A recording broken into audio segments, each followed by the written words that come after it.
Pour cette première édition des Journées de l'industrie, dans leur intervention, les participants ont abordé des questions liées au financement de la stratégie d'industrialisation du Gabon. Et les suggestions, il y en a eu plusieurs.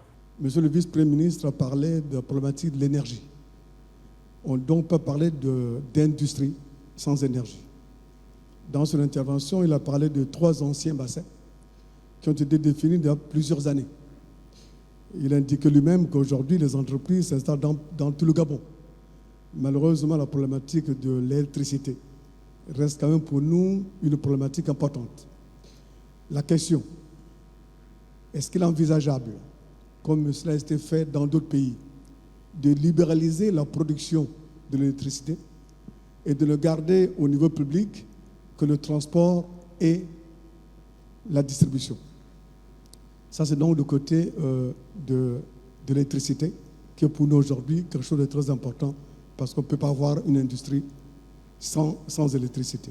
Organisé dans l'optique de propulser le Gabon sur la voie du développement industriel durable et inclusif, cet événement révèle l'importance de mettre à contribution tous les acteurs afin d'évoluer dans un environnement adapté aux objectifs visés.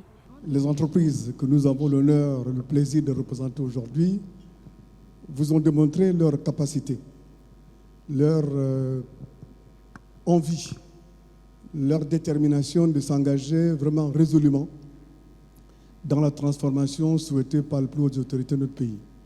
Le plan d'accélération de la transformation prôné par les autorités gabonaises se nourrit de tous les secteurs d'activité et cela passe surtout par l'industriel qui doit positionner le pays sur les rails du développement.